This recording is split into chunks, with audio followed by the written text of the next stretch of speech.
What's up, YouTube? I'm going to be starting a new video series called $200 to $2,000 Bankroll Challenge, where I'm going to be taking $200, buying cards, and seeing if I can turn it into $2,000 worth of cards. If you guys haven't seen some of my other video content, please go through my channel and check out the couple of videos that I've released so far. And if you like what you see, click that subscribe button. But without further ado, let's get started with this video. So I'm going to be doing a $200 to $2,000 bankroll challenge. The reason why I'm doing this is because I just want to show people that you're able to make money right now. You don't need to have a lot of money to do it, and you could buy very small cards and make that money. You don't have to be a YouTuber. You don't have to be someone who's breaking or on whatnot. You can go to shows. You can go on eBay. You can go to your local card shop. You can find some cards and you can move them and make some money. So I'm going to show you the 8 cards I purchased with my $200. I bought them over the last 2 months, just so you know that they're pretty recent purchases. Because there aren't too many shows right now, I couldn't start the video with just the cash and going around the shows, because I think it would have taken me a little bit to get the ball rolling, and I want to keep the action flowing. So I'll show you the cards I purchased, what I bought them at, and where I bought them from, just so you guys can have an idea of what kind of cards I purchased and why I'm buying them. So let's get started.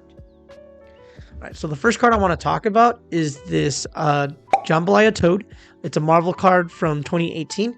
I'm going to leave it right up there on the screen so you guys can see it. But the reason why I like this card was I got it pretty much right around comps. The card was going for about 30 bucks, and I think I paid him about $25 for it, which is, I think a pretty strong in-person offer. At the time of this recording, though, it's been past 3 months from the last sale, so the comp does not appear on eBay. So I do believe that when you factor that in and you check eBay listings and you see that the lowest listed is like $100 or more, that I should be able to move this card for at least $50 to $75. If you look at other jambalayas, you'll also see that they're selling for way more than 50 bucks. So unless someone's going on Card Ladder or Terapeak, realistically, they'll look at this card, they'll see the price, and they'll feel like it's a good deal. And to be honest, I think when I bought it for 25, even though it sold for 30, I think the comp was too low. They ran on auction, I believe. No one listed it at 30, buy it now. And everything I do on eBay is buy it now. So I just think it's a no-brainer move. We'll find out for sure, because I'm going to either be able to sell it for the price I think, or I'm going to take some sort of L on it. But I'll keep you guys, I'll let you guys know how I do on this card, and let's get to the next one. This next card I purchased is this Tayshaun Prince Bowman Gold number to 99 from 2007. I got this card for about $8 from my friends, the Real Card Wives of Orange County, OC. I'll tag them on Instagram. They're one of my favorite vendors to go to. Right now, they're focusing mostly on comics, but whenever I go to them, they always have all their cards at 80% off, whatever their sticker is. So they had this card stickered at $10, and so I got it for $8. I don't negotiate with them because they're very fair.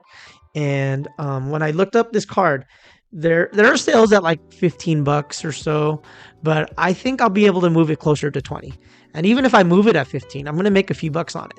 So the one of the tricks I use on eBay to move a card like this is if I'm selling a card for under 20 bucks, they have envelope tracking now, where it lowers the cost of the shipping for the buyer and the seller. So I'm able to make the money on the other side by listing my card slightly higher, but still making it where the buyer isn't paying more than someone else who would be have their price lower but is doing bubble mailer.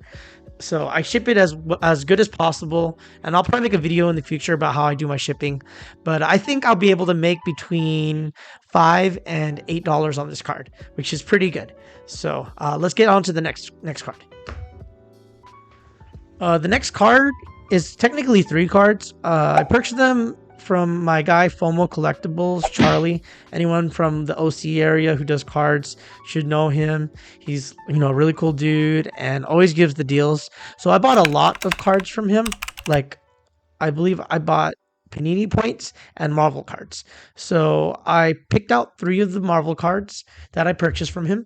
I paid $50 total for the lot, and the Panini points alone go for $45. So I pretty much got maybe like a dozen or so Marvel cards for about $5 technically, but I distributed the value of the dollars I spent towards each card differently.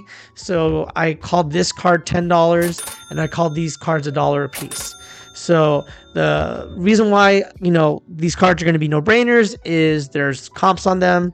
The Ghost Spider goes for at least $20, and the 2 Carnage cards go for about $4 or $5 a piece. So my plan is to move the Ghost Spider card at, comps, and make $7 to $8 on those, and then I'll probably make like $5 to $8 on these. But all of these little cards, they're just ways to move the needle. Like I'm trying to, build a bankroll up, and I want to do a variety of different cards from a variety of different price ranges. So at least at the beginning, I'm going to be doing a lot of low end cards because there is money to be made in them. Like people neglect them. But if imagine I had these Marvel cards, and instead of them being 3 cards at the price points I bought them, imagine I had 300 cards at the price points I bought them. And then even though you could say something like, oh man, the gas or whatever, if I'm shipping 10 cards a day, the gas means nothing. The post office is 1.2 miles from my house. So the amount that I'm paying for gas is $1 at most. So I think it's a really good strategy if you're able to get your volume up. So at the moment, I thought those cards were really good. And let's get on to the next one. The next card I want to talk about is this Noise Boys Anthony Hardaway. It's from the 2011 Fleer Retro set. They did a throwback to the 98.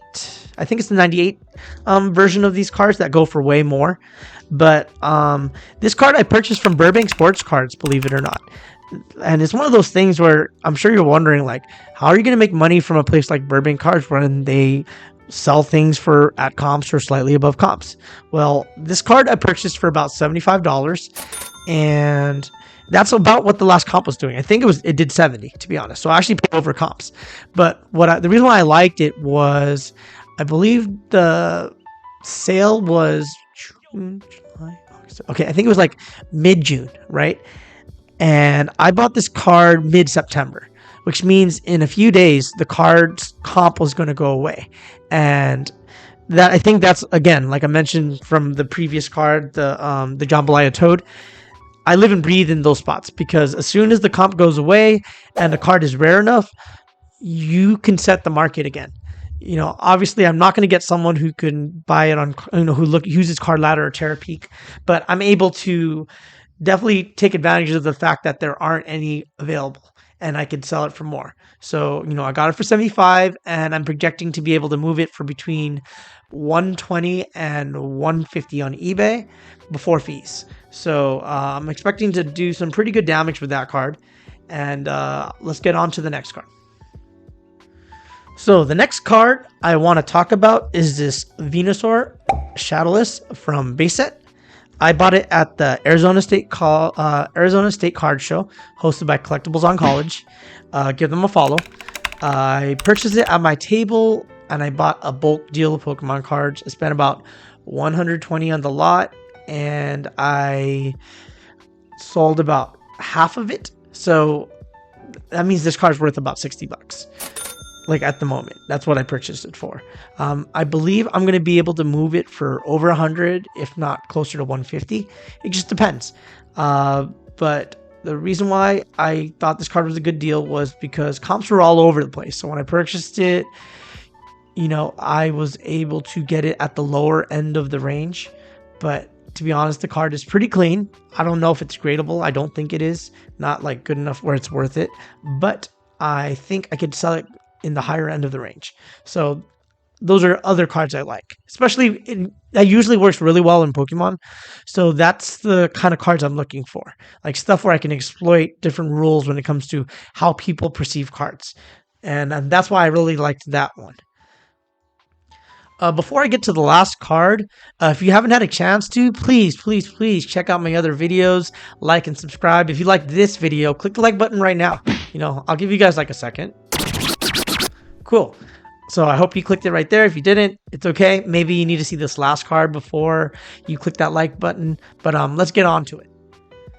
The next card that I want to show you guys, and the last one, is this Josh Allen Dragon Scale Club Level from Select 2020. I purchased this at the Dallas Card Show. I got it for 20 bucks. Yes, 20 bucks. This card is numbered to 67. There are different versions of the Dragon Scale that go for at least 100 bucks. So this is one of those like dollar bin hunting situations that you see like guys like Card Collector 2 talk about, where that's where he started his hobby journey. And that's where I started my hobby journey. And that's why I really appreciate a guy like that who has came so far and is kind of telling you guys the hints on how you can, level up in cards and in the hobby. So I'm glad I was able to find a card like this within the last 2 months, because a lot of people just don't believe that like deals like this exist, but they do. Like, I'll make a video in the future about different cards I've purchased with like crazy ROIs.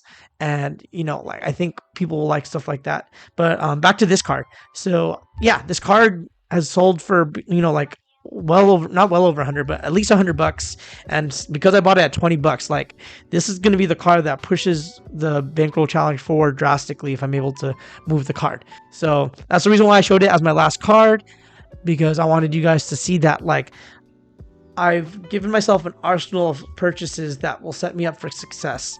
So after I move all these cards, or maybe not even all the cards, because who knows, by the time I get to like my 30th card, I may still have one of these 8 cards.